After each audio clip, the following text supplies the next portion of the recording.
Outlaw, thank you so much for taking the time to stop by and join me here on the Outlaw Nation YouTube channel. It means a lot. It means so much to see so many of you all in here already. Well, let me turn that down already. My computer talking shit already. What's going down with everybody? How is the world going on with you all? I hope it's going well. It's going well with me. Just kind of waking up. See who we got. Chris Scorpio, what's up? First in this piece. Yes. Ed Haskell. This is Let's Get It On. Javier D's up in this thing. MK Songbird's up in this thing.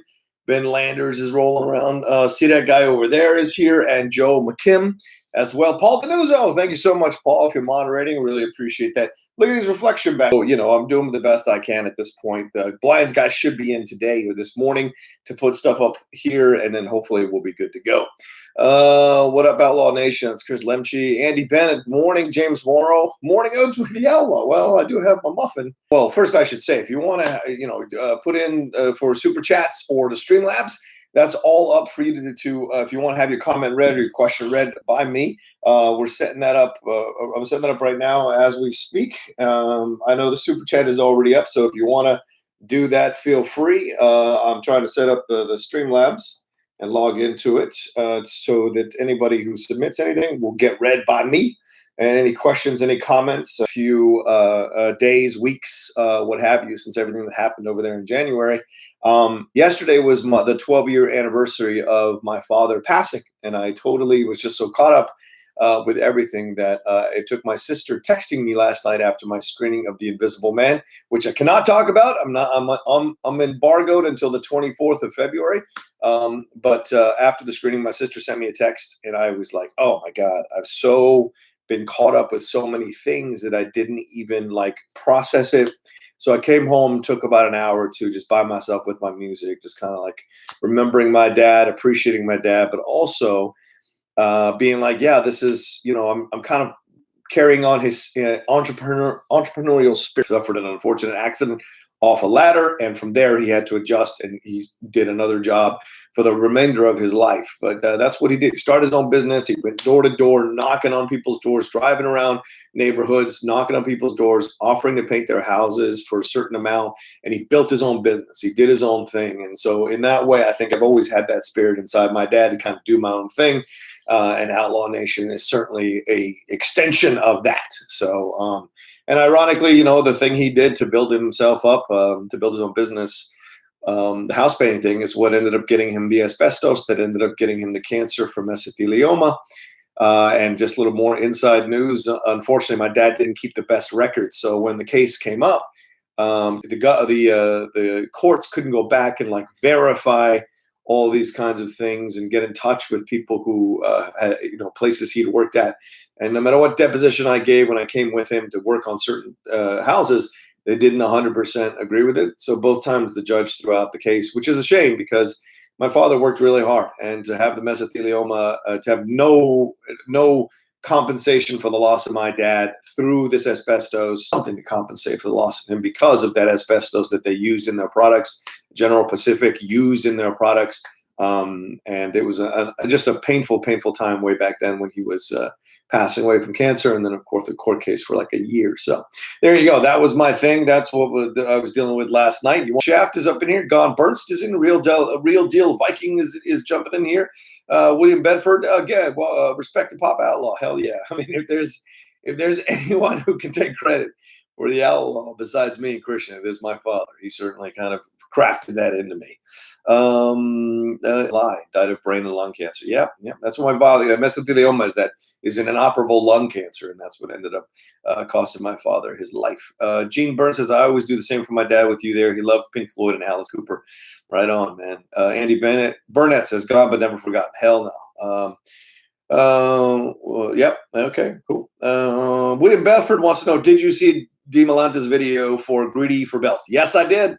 He sent it to us all we've got a separate Defense Stock Exchange text chain or a DM chain, I guess I would say, on Twitter. And he sent it to us ahead of time, asking us how we felt about it before he posted it. I thought it was great. It was nothing but kudos all around across the board for all of us who were on that DM chain about that video. So I'm loving it. I thought it was absolutely fantastic. So stream is freezing. Oh, again? Is it freezing? Is anyone else Let me see if there's anything. Maybe I should get out of any other programs just in case. But I don't have the OBS on or anything that says so. Cam Chef says, I'm learning that justice doesn't always happen here on Earth. That's so true. MK Songbird, I keep getting a slight stutter on my computer, but the stream is fine on my phone. Who knows? All right, cool. All right, maybe just kind of getting out of QuickTime and getting out of whatever else was there. Yeah, Paul Denuzzo said it was damn impressive, that video. Going to see if people like Alex Marzonia can respond. All right, let's jump into this thing now. Let's jump into the first topic, and I'll address maybe the video a little bit later, but let's jump into the first topic. And this is the idea of the name change. What do you guys think about this? Birds of Prey and the fantabulous emancipation of Harley Quinn is now going to be called Harley Quinn Birds of Prey. And people rightfully said it smacks of what happened to Edge of Tomorrow, Live, Die, Repeat, and what have you. I don't know. By the way, the numbers were 32.35 million or something like that over the weekend for the box office for Birds of Prey, or Harley Quinn Birds of Prey. Certainly it underperformed going into coming out of the weekend. A lot of people were upset with how it went down. You know, people who are DC fans who liked the movie. I'm sure Warner Brothers and DC weren't too happy with it as well. I'm sure Margot Robbie had to put on a brave face at the Oscars there with the rest of her bombshell cast. And of course, her being nominated for a Best Supporting Actress as the film was bombing right there in Los Angeles. And so I want to make that. I'm sorry. It's not bombing. It's underperforming. There's a difference, right? So that's an interesting decision by WB. They think, and from what I've been reading, a few articles here, they're saying that they think this is, like a last-ditch effort to try to get people into the theaters. That's a holiday weekend coming up. They think it might have legs. Trying to get people to give it another chance. Maybe the title was too long. Maybe the fact that they didn't call it Harley Quinn Birds of Prey first. And, remember, this was supposed to be a sequel to Suicide Squad initially, but Margot Robbie thought that it might be better if we take the Harley Quinn character. She produced the film. She stars in the film. I was not one of those people. I did not think Margot Robbie's Harley Quinn was the standout performance of Suicide Squad. I thought Will Smith was the standout performance of Suicide Squad, myself personally, and even Jai Courtney as Captain Boomerang. And he is coming back for the sequel. And there is a little bit of a reference to him in the movie, in Birds of Prey. I thought those two were really the standouts for me. Now, did Margot Robbie do a great job doing her version of Harley Quinn? Absolutely. But not to sound like a troll fanboy, but that wasn't the Harley Quinn I like.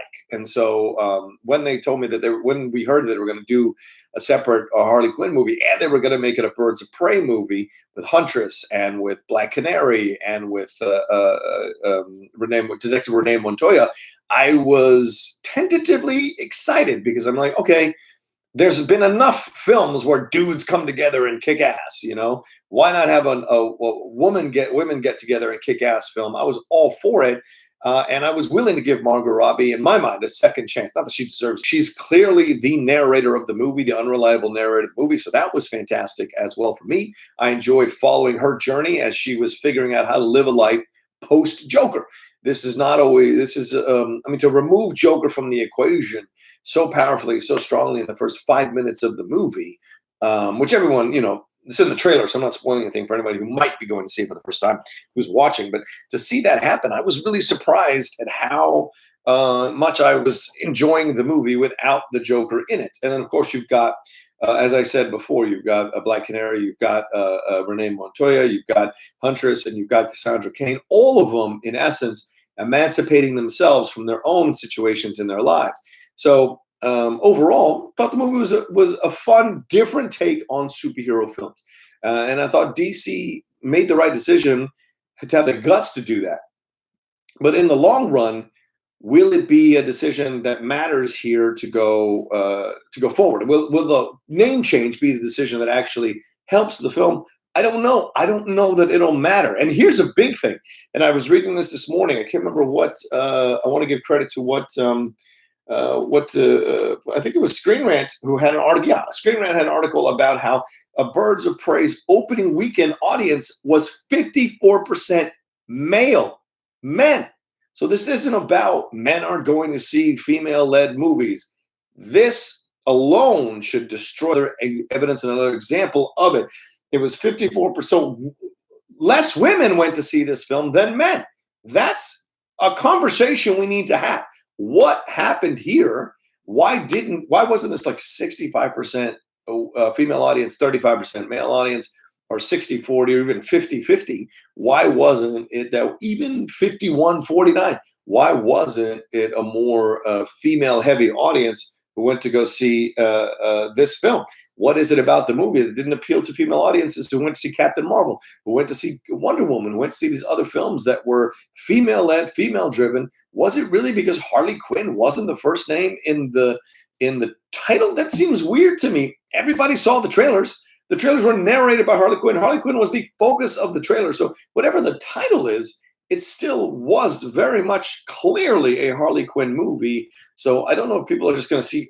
I mean, like, do they think people are going to see Harley Quinn and be like, oh, it says Harley Quinn. I haven't seen one trailer for it.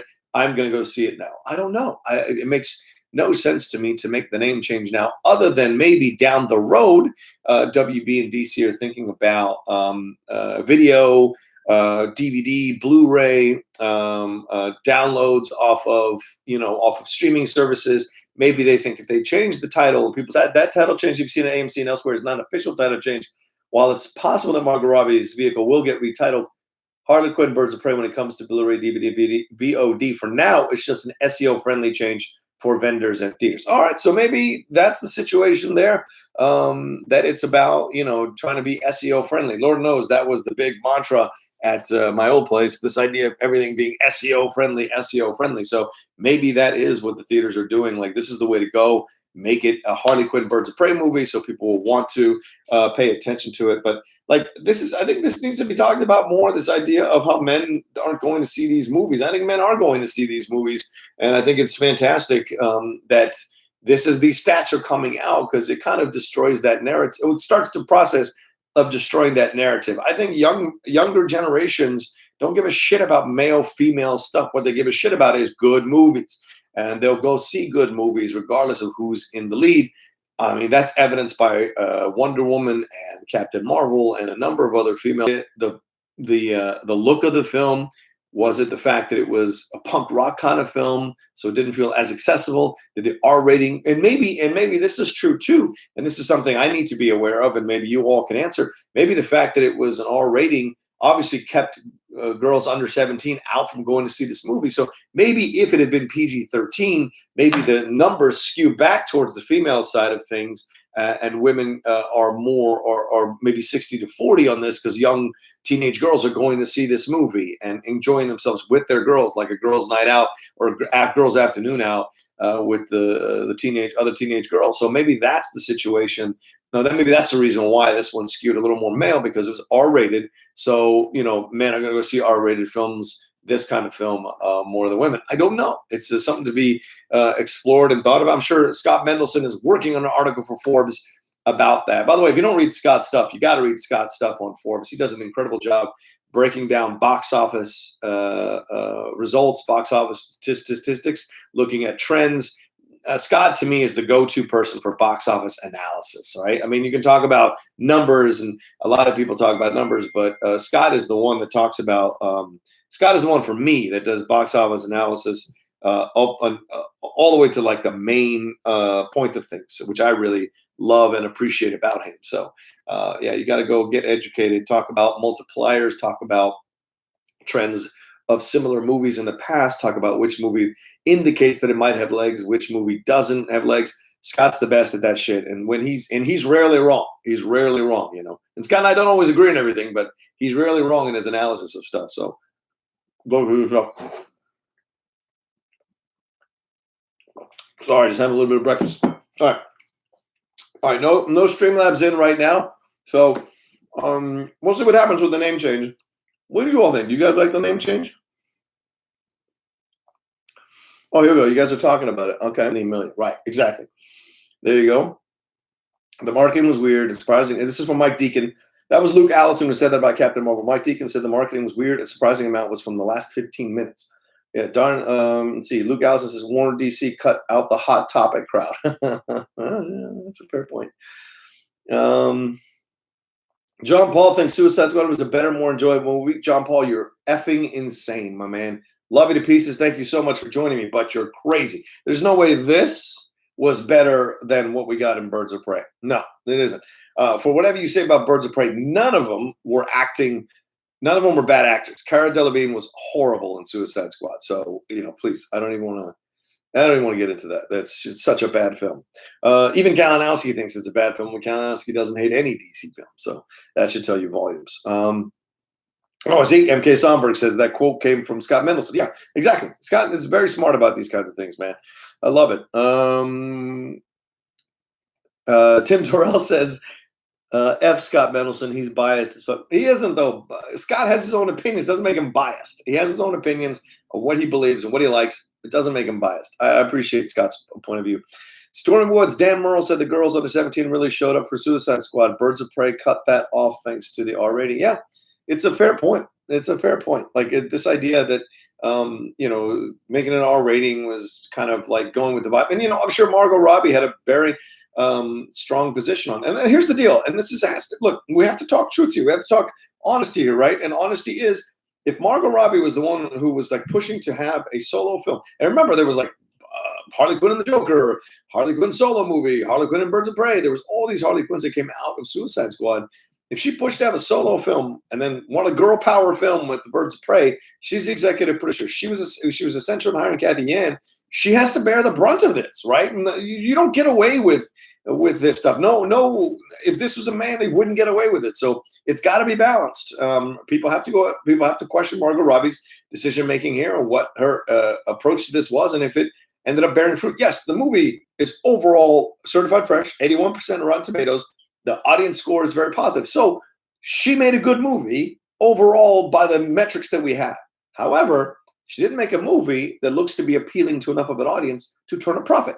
So that's the questions that we need to be asking, or analysis that we need to have here in this situation. So you got to be fair, treat across the board fair, and I think that's questions that people want to have answered. Jake Yakubetta says, yeah, if Cara Delevingne, what's up, Jake? How you doing, brother, man? Yeah, if Cara Delevingne wasn't in Suicide Squad, it would have been much better. Probably if you recast that part, maybe someone brings a little more depth and complexity to the role, not something that Cara is known for necessarily. Anyway, 5 things to really about. Okay. Movie screen nose. At this angle of the video, Rocha actually looks like he has a nose ring. What? Sorry, guys, a nose ring. Had to double check to see if he didn't have one. Fair enough. Big Chuck 420. What's up, Big Chuck? Been talking about it a lot. I remember that when Suicide Squad was again mixed results, they ordered Justice League to be tweaked. I remember we were talking Heroes talking about a ton back then. Yeah, it's true. Very true. Very true. So that's the situation there. We'll see what happens as it goes down with Harley Quinn, if that's overall a positive situation for them, and what the deal is going forward with the name change. Now we'll see. I mean, look, there's a very real possibility, especially as the holiday weekend's coming up, that this thing becomes like a big deal. This thing starts to get some legs. If it starts to get some legs, then people might start coming back to see it. My friend Shannon McClung, the 1/3 of the Geek Buddies, he's already gone to see it twice, and I'm sure Kalinowski's seen it more than twice. So men are going to see this movie. It's just a matter of are enough men and women going to see this movie? And maybe the title change will lead to that.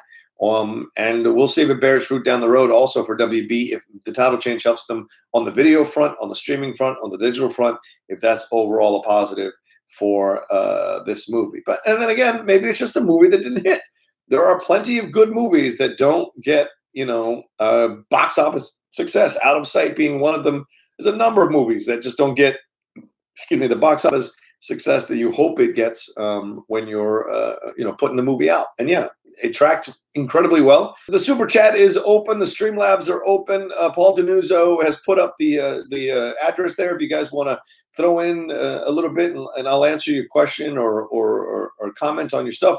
And as I get to the end of these stories here, would love to be able to do that with you all. Thank you so much for joining me this morning. Also, I'm at 102 of you in here, but I'm only at 54 likes. Can you guys give this thing a like? Just swing over there and hit that like button. Get it up to 100 likes. It would be really cool. I'd appreciate that very, very much. Yeah, thank you, Jake, for putting it in there.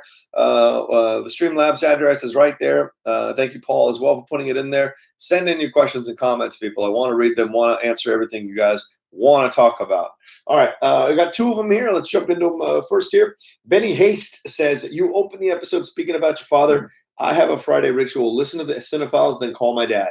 Because of your love for Lawrence of Arabia, I decided to take my dad to see it in the theater. It was both of our first times. Huge thanks. Oh, wow, Benny. Huge thanks to you, man. That's incredible. I love that you took your dad to see Lawrence of Arabia. I love that you shared it with him. One of those big things that my dad and I always shared were movies. We were massive fans of films. And, our Christmas tradition was to watch The Godfather 1, Godfather 2 back to back, and then Scarface. And then for whatever reason, we just thought Scarface was a good way to end Christmas Day. So I totally get it. I always went to the theater with my dad when I was growing up in Virginia. And then when I would come back to visit, I always took my dad to go see a movie. Now, my dad had this incredible barometer as he got older. If he fell asleep in a movie, he didn't like the movie. If he stayed awake in a movie, he liked the movie. Braveheart, stayed awake. Kenneth Branagh's Hamlet, stayed awake. Gladiator, stayed awake. A bunch of other films, not so much. So, I mean, it just all depends on what. And I always liked when he fell asleep because it was better than, any kind of rating for a movie. That was my dad's thumbs up or thumbs down, was him sleeping in a movie. All right, Paul Denuzzo donated. He said, no crepes in the saloon of the Outlaw Nation. Let me tell you that right now. There are no crepes, no French crepes involved here. I know they're little pancakes, as we hear in Talladega Nights, but there's no crepes in there.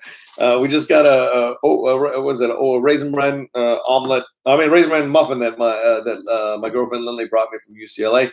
She gets free swipes, free stuff for food, and so she'll bring me a muffin every once in a while, and I'll have it this morning. I'll have eggs afterwards.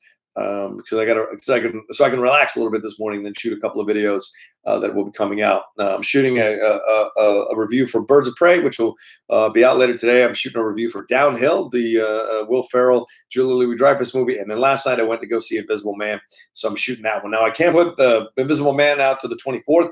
Downhill can't come out until Friday, so look for those coming out. But hopefully my Birds of Prey one will be out today. We'll see, and I'm going to call it Harley Quinn Birds of Prey spoiler review now. So there you go.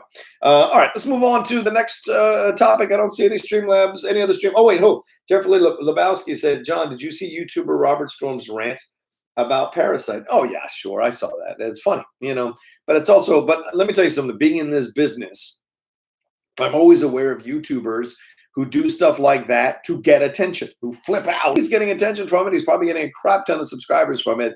So I'm not going to fault the dude for going his way. And maybe his rant was authentic. I don't know Robert Storm's at all, but the skeptic inside of me, which is how I live my life sometimes, the skeptic inside of me says that this was all done for attention because no one else was bashing Parasite really at a vociferous level. And he kind of took that mantle and did it, and people grabbed it and retweeted it. And so it harms you in this sphere, not in this culture, but in the sphere. So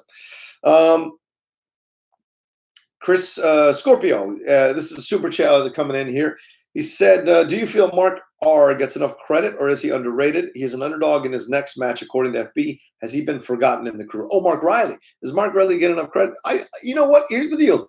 There's always this thing I've discovered with the Schmodown is recency bias. It's like, well, have you won lately? And if you haven't won lately, how much are we behind you? So Riley has to prove himself again. That's how this game works. The second you lose a couple of times, that loss to Stacy was crippling. Who's the boss going out in the tag team tournament was crippling. So those kinds of things affect overall how someone is viewed. And so people have always been like on Riley about whether he's fully focused, whether he's fully into it. He came back and lost to Andrew Guy early last year. That was a big deal, but he put it together with Ben and they went on a run. They won that tag team tournament, almost beat the Shire Wolves for their title. So Riley has it in him, and we all are behind Riley like crazy in the Finstock Exchange. We all support him. We all are all about him, and we think he's the best, one of the best, and he has a chance to win the titles, tag team titles. Look, Dan and we got to face the winner of Family or Corruption. Whoever's going to win, that's going to be a tough out. And then after that, if we succeed, if we get it done, then we might have to face Who's the Boss. So our own faction mates. And who else knows us better than our own faction mates? So it's going to be an interesting matchup. So don't count Mark Riley out at all. We don't in the Finstock Exchange. We're very encouraging of Mark. Don't be surprised if you don't see all of us out there supporting Mark in his match against Janine, because Janine is an up-and-comer. Janine is a strong player. We got to see what Janine's going to bring to the table, and we got to see how Mark's going to be tested, and if he can rise to the challenge if he's tested. That's the thing at the end of the day. So no, none of us are thinking Mark is underrated. We don't. Well, none of us think he's an underdog. But I understand that people think he's an underdog in the FB group. Let him do that. And the problem is, and let me tell you, there's nothing that motivates a member of the Horsemen and a member of the Finstock Exchange more than having people discount you. Take it from me. All right, we'll move on to the next subject in just a second. King Sport Cal says, what do you think of Michael Mann's Heat? Horseman, I love it. Have you seen Heat? Have you guys seen Heat? Heat's great. I love Heat. It's fantastic. All right, so the second thing is Kaitlyn Dever. I saw this last night. I thought it was pretty cool. She was at the Oscars on the red carpet. Variety was talking to her about some stuff. They're interviewing her, and they mentioned the Batman rumors. Of course, we'd heard that Karen Gillan was interested in shooting, directing, and being Batgirl for a standalone film, but Kaitlyn Dever now seems to be a name that they are bandying about more and more over the last few weeks. And she was asked by the reporter of Variety there on the red carpet. I'm sorry, I don't have his name offhand. And she spoke about it, and she said that she wasn't going to deny anything about being Batgirl and that she'd be all for it. She enjoys Robert Pattinson as Batman. She does a good casting. And then she said it'd be, quote unquote, sick if she got to be a part of this Batman universe that Matthew Reeves is creating and be the Batgirl in this Batman universe and maybe even show up in the film. So these are two distinctly different actresses, Kaitlyn Dever and Karen Gillan, both redheads. What do you all think? Do you like Kaitlyn Dever as Batgirl? Because these are two different choices to make. Karen Gillan is obviously older than Kaitlyn. Yeah, I want to know what the contract is for her with Marvel and DC. Like, is she so big of a character now that she can't really transfer over into DC? Certainly, there's a lot of people who've been in both universes. Lawrence Fishburne being in both universes, but those are smaller characters, right? Perry White, Giant, those are smaller characters. But with Nebula, that's a big character. So to have Karen Gillan get the permission from Marvel to, yes, you can go be Batgirl, it either means that she's out of the Guardians of the Galaxy stuff, which is possible, or they reduce her role and she can focus on that. I don't know, to be honest with you. I don't know what the contracts say, what the wiggle room is for her in that way. But Kaitlyn Dever is a completely different choice. She's younger. She's tinier. She could be more like Carrie from The Dark Knight Returns, that kind of approach to Batgirl. Will she be Barbara? Let's see, Matt Reeves. I don't want to give you guys bad information. Yeah, Jeffrey Wright. So Jeffrey Wright so how does that factor in if she's going to be Barbara Gordon under Jeffrey Wright's James Gordon? I want to find out. So if that's the way they go, it could be interesting to explore that. Is it going to be another adoption? Is it going to be his biological daughter? What's the approach here? So I wonder how they're going to go about it. Because remember, originally, the original version of Batgirl was not Barbara Gordon. The original version of Batgirl was not Barbara Gordon. Then it became Barbara Gordon. Rosario Dawson has voiced her before. So she's been around. And Barbara Gordon, of course, in Lego movie was Rosario Dawson. So I like this idea. I like Kaitlyn Dever. I enjoyed her on Unbreakable. I liked her in Booksmart. And she's certainly, a beautiful young woman that could, it looks like she can kick some ass. She's got that physical look to her that could, with some training and whatever, she kicks some ass.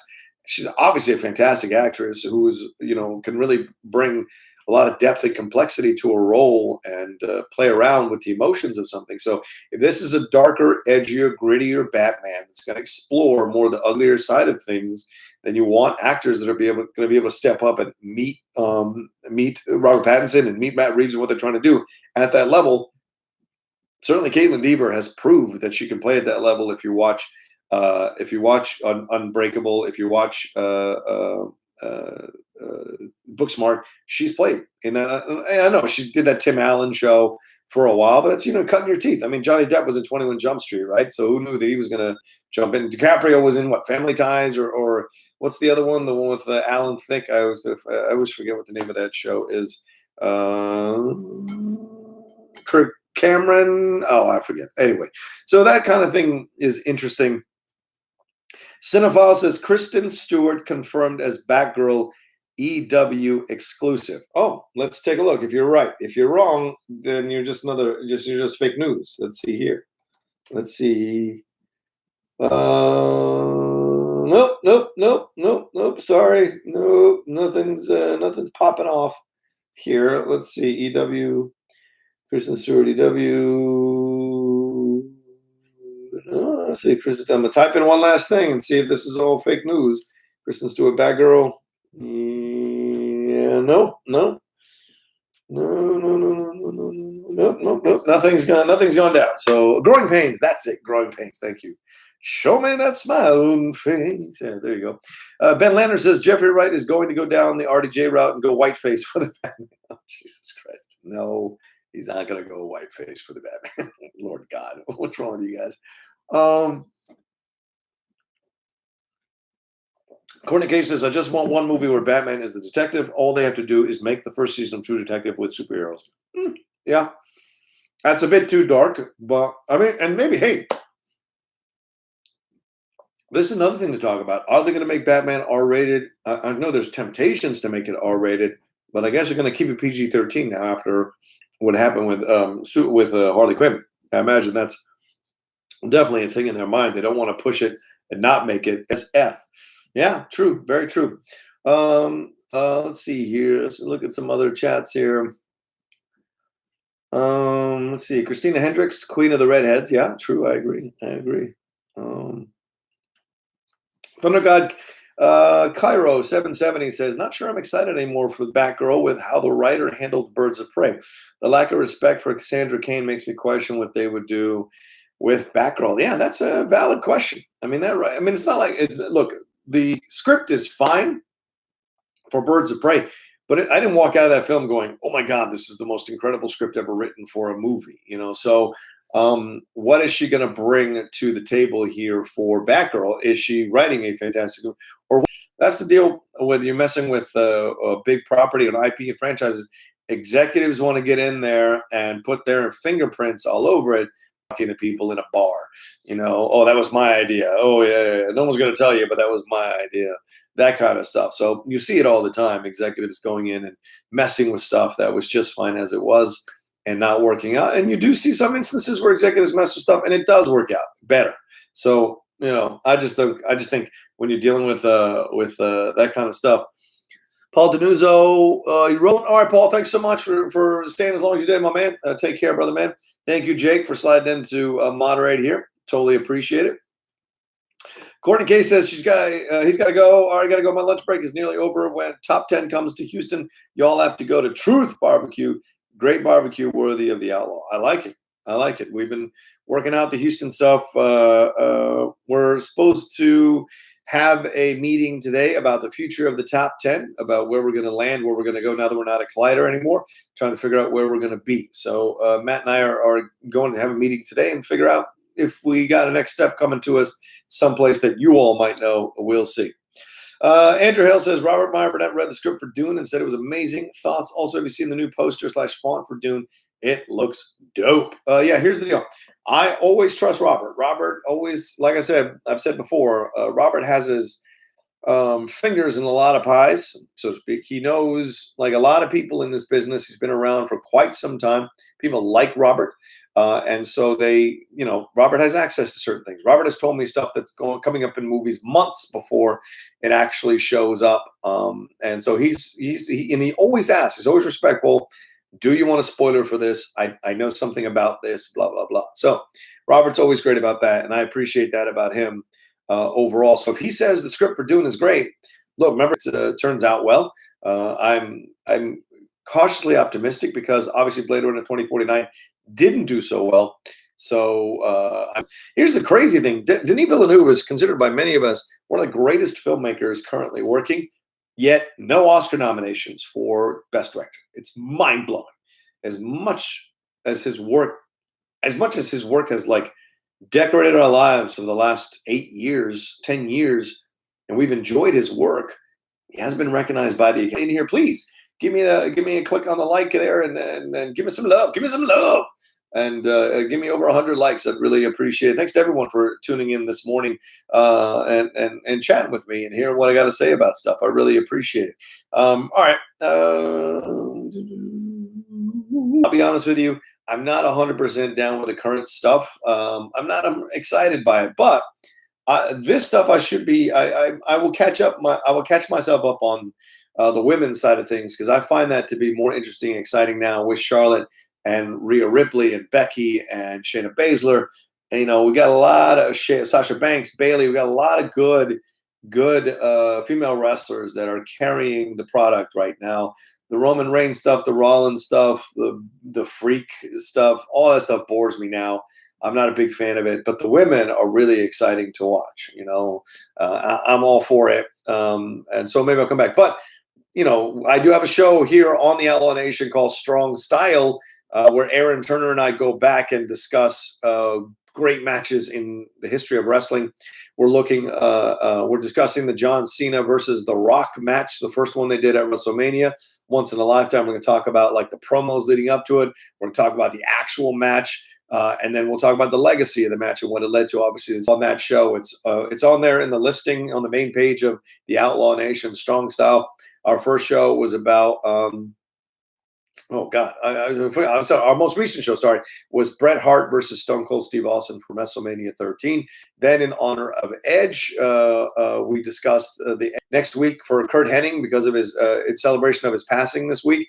I think we're going to look at an old AWA match from Kurt Hennig and Nick Bockwinkel. So we're going deep and we're going back in time and exploring those. So if you haven't got yourself involved in that, please feel free. Also, I'm going to migrate all the podcasts into one podcast stream. It's going to be called the Outlaw Nation live stream. It's going to have all the Q&As, all the live streams, all the strong styles I want to listen to from that point on. All right, cool. I just want to give you a little bit of news on that side of things. All right, let's see here. Let's take a look at some. Okay, do I have any? Oh, yeah, here we go. Luke Allison. Dever, Zendaya, and Florence Pugh are all older than Julia Roberts was when Pretty Women came out.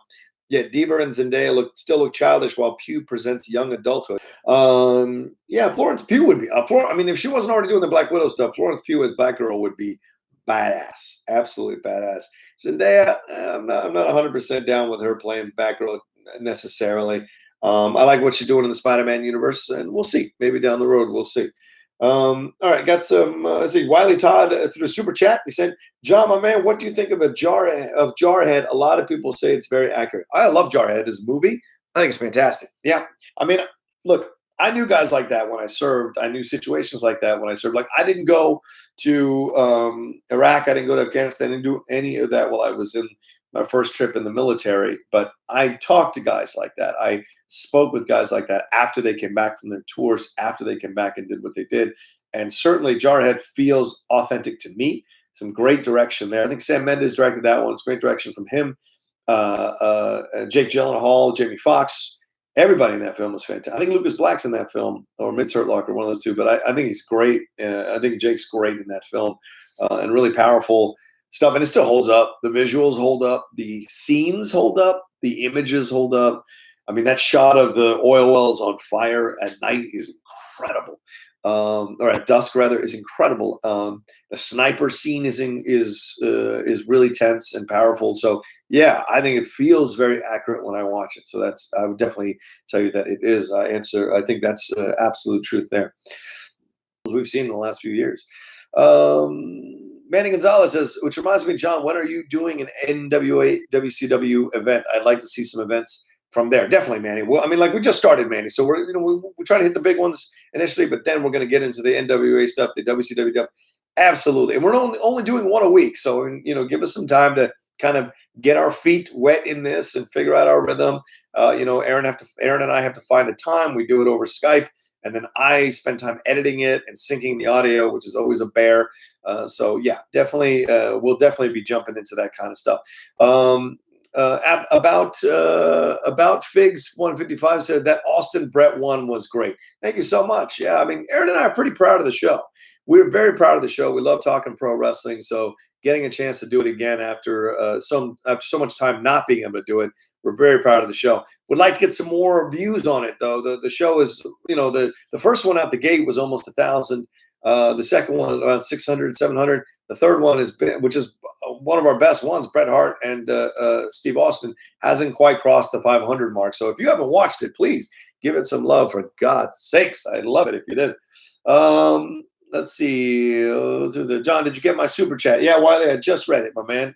Thank you so much for reminding me about it. Matthew Barajas says, hey, Rocha, love the content. Thanks so much. I just, Mornings with the Outlaws, the new show, I'll be dropping an as well. So I've created kind of a mini network of my stuff here as I build and work. And it's a lot of effort on my part, but I love doing it. And I love communicating with you all and talking with you all.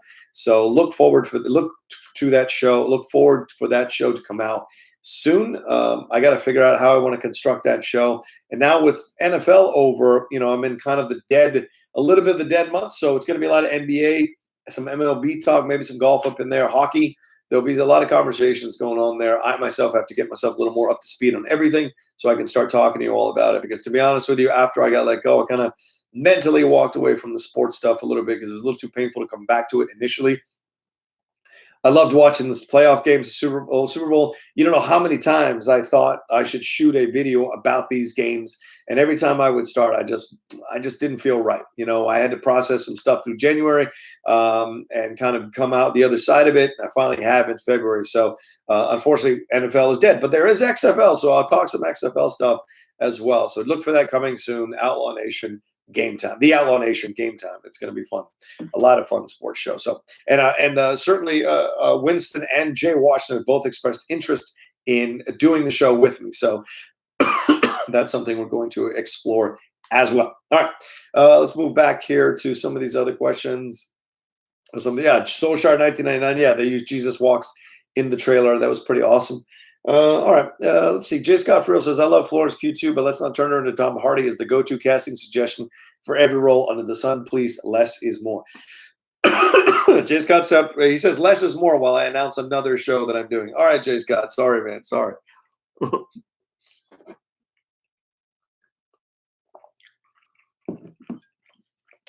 Wow. Jason Clucia says, I watch Jarhead every day to go to sleep after I move back into my father's house after getting divorced. Oh, yeah, okay. Nichelle says, check out the episode of Riley's Cantina featuring Mark Ellis. I really like his overlay and how when people send in super chats, he can have them pop up on the screen. Maybe talk to him about how to do that. Sure. I'll figure that out. That's actually really cool to say that. Actually, it's not a bad idea. No, and Stizzy's house says, no XFL, fam. Come on, Outlaw. Yeah, we'll see. Let's see. Cinephile, thank MK Son. Next week's promo of The Outsider looks promising. Oh yeah, The Outsider on HBO. A lot of people watching that show. Is pretty cool. We'll see what happens with that. Yeah, Winston and Jay, there's possibility. So we'll see. Camshaft says he loves Jay. Okay, yeah, definitely. So we haven't seen him a lot lately, so that's certainly something to think about. All right, one last piece of news here. Thor 4 has added Jennifer Kaitlyn Robinson to be a writer for the film. She is helping on the script. It's called Thor, God of Thunder, or something like that. I forget what they've said. Oh, Love and Thunder. I'm sorry, Love and Thunder. Taika Waititi is coming back to do this thing. And Jennifer Kaitlyn Robinson, she's not done much.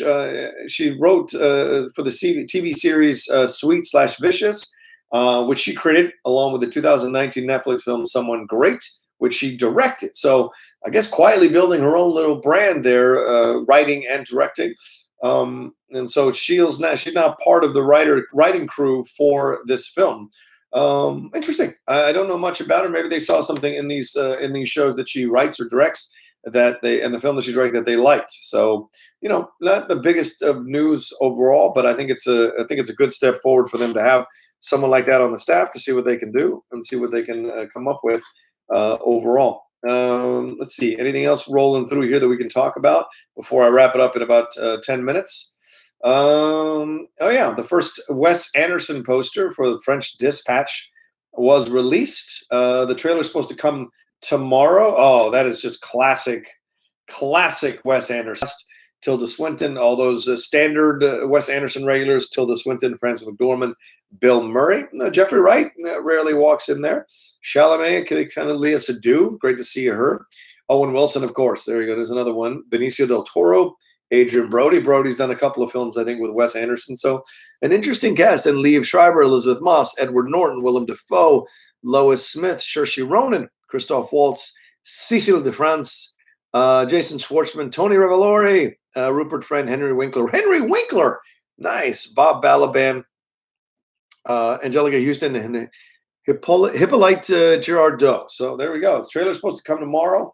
Pretty incredible cast. I'm sure a cast that large has like the writer here, Jennifer Caton Robinson, someone great. That's the one. I think that was the girl flick with Gina Rodriguez, Brittany Snow, and DeWanda Wise, where they're like, something about the comedy, the kind of darker comedy approach to that particular subject matter that appealed to Taika to bring her in to have that kind of like vibe to the film and the humor and make it a bit more irreverent, which was what Ragnarok was like. It was irreverent and had a little bit of serious stuff going on, but it also had some humor dealing with the serious stuff, which I think is overall a positive. So we'll see. I mean, it doesn't seem like a bad decision overall, so I'm excited for it. Let's see. Let's see. Do I have any more? Oh yeah, Jesse C says excited for HBO Max and their content. Grew up more with Looney Tunes than the Disney characters, so I'm really excited to go back into those again. Were you more into the Looney Tunes or the Mickey Mouse gang? Looney Tunes. Definitely more into the Looney Tunes. I still occasionally will, if it's late at night and I'm kind of tired, I don't want to go to sleep, but I want to stay up, I will flip channels. If I catch the Looney Tunes hour on Boomerang or any of those shows, I will watch some of my old favorite Bugs Bunny. Sometimes I go on YouTube and watch the old Bugs Bunny cartoons. I love Looney Tunes stuff. I mean, like the Bugs Bunny with where he's the pitcher. 1, 2, 3, you're out. That kind of stuff is really funny. The Foghorn Leghorn stuff is funny. The Porky Pig stuff can be funny. Daffy Duck stuff is funny. So yeah, I'm more of a Looney Tunes guy. Even though I enjoyed the Mickey Mouse stuff growing up, it was more Looney Tunes because I like their kind of sarcastic humor. It's just always appealed to me growing up as a kid. It's probably why I was such a Monty Python fan at 10 years old, watching it on PBS way back when. So, all right. Yeah. Haskell 420 says one of the XFL teams fired Pepper Johnson after his defense gave up 4 touchdowns. Yeah. Way to give a guy a chance. 1 game in an 8-game season can't. Yeah. Also, their linebacker said he's a free agent. One of their main linebackers dropped out as well and said he's a free agent. So, yeah, already a bit of a debacle, the XFL. No surprise. These were not great games. I'm sorry. These were not great games. I tried to watch at least a half of each of these games. There was some bad football going on, and I get it. It's first week of the season, blah, blah, blah, blah, blah. And they've got some great announcers calling these games. These are standard main announcers at Fox calling these games. So I was really surprised to the level of support Fox is giving the XFL. I mean, I guess in some ways I'm not because Vince is so much. Who knows? Let's see. James Moore also. John, in which branch did you serve and how long? I was in the Army for 8 years. Really enjoyed that. Had my time there. Cinephiles just dropping lies all over the place. So very funny stuff. Kevin Linda, any idea who Owen Wilson will play on the new Loki series? No clue. Honestly, no clue. And of course, with Owen Wilson, I could pontificate on 10 different people he could be playing. In the end, will he be playing him? I don't know. But in March, people will finally get to see that film and see that all the controversy was for absolutely nothing. Let's see. Christian Bell. Okay, so Cinephile's in here dropping a bunch of lies, so don't listen to anything he's saying. Asco 420 said the Saturday games weren't bad, but the Sunday games were way worse. Yeah, exactly. And I guess you lead with your best foot, but I mean, when there's not that many teams in the league, if half your games are terrible, that's not a good sign for you starting out the bat. Don DeMarco says they weren't that bad of games for the talent they had. Well, sure, but that's for anything, right? If you want to start doing that kind of stuff, well, the talent level was low, so I don't expect much. Then how are we ever going to, raise the level up? Do you go see a movie and go, oh, the talent level was low, so therefore it was pretty good for what it was? No, you go and go, did I enjoy myself or not? It's the same kind of thing. Manny Gonzalez has a lot of DVDs of the Looney Tunes stuff. That's awesome. Jack Frost jumping in here. Hi, how are you, pal? Thank you so much. How are you? Time variance authority. Yeah, that's a possibility. Shooting the shit, and then you guys roll on to SCN Live at 10 a.m. This is kind of what I'm doing myself to kind of keep myself in practice, hosting a show, talking with you all, connecting with you all, having it be an interactive situation and experience. So I appreciate all the over 100 of you who are in here today. Thank you for the 120 likes. Really appreciate that. Enjoy it. Please hit that like button even more. If you haven't hit the like button, if you've rolled in here and you haven't hit the like button, please, I'd appreciate if you did that.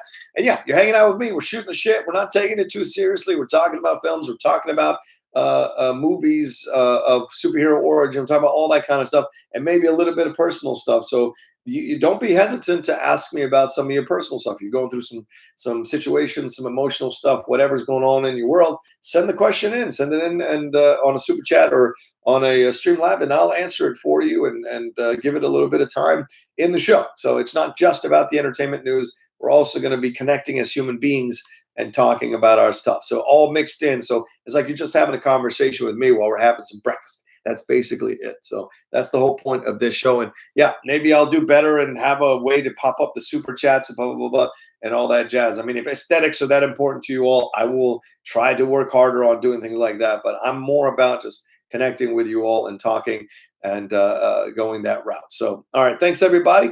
Let's see here. Any other comments? Garth McMurray, I'm late with your new morning show. Do you have to rush over to Christians to host SCN Live when you need to? No, I don't have to rush. I'm only have to factor in what that will look like for my mornings. But for right now, this is the stuff that I'm doing, and I appreciate you all giving me an opportunity to do it and tuning in with me to go and listen to what I got to say about all these things going on in the film and the film world and in life. So thank you so much for joining me. Peace to you all. All right, we're wrapping this up here. Remember to follow me at The Rocha Says on Twitter and on Instagram. Remember to subscribe to the Outlaw Nation. Well, I'm trying to get to those 20,000 subscribers, so doing more and more content is my approach to that. Remember to go and I've got a Patreon as well, www.patreon.com. Cinephiles, if you haven't downloaded that, that's the podcast I've been hosting for the last few years with Steve Morris, the Top 10 with Matt Nost, Geek Buddies, the new episode of Geek Buddies.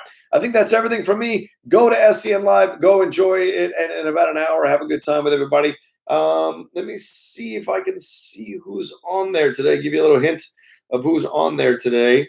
We got the schedule last night. Did we get the schedule last night? Yeah, I thought we did. Oh, well, maybe I don't see it here. Here we go.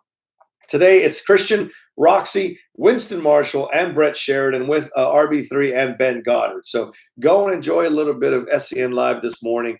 Have a good time with that. And come back tomorrow morning to join me for another episode of Mornings with the Outlaw at 8 a.m. Pacific Standard Time. And we'll talk about more stuff going on in the world, and we'll talk about you. All right. Love to all of you. Take care. Be well. Thanks to Jake Iacobetta. Thanks to Paul Denuzzo for moderating here in the chat. Really appreciate that. You guys are awesome. And don't forget, later today at 12:30, I will be on Schmodown backstage with the great Roxy Stryer. That's right. John and Roxy and the Outlaw together again, talking to all kinds of stuff, Schmodown. So come and join us on SCN Live at 12:30 live for that as well. All right. Take care. Love to all of you for joining me today, and we'll see you tomorrow morning at 8 a.m. for another episode of Mornings with the Outlaw. Take care.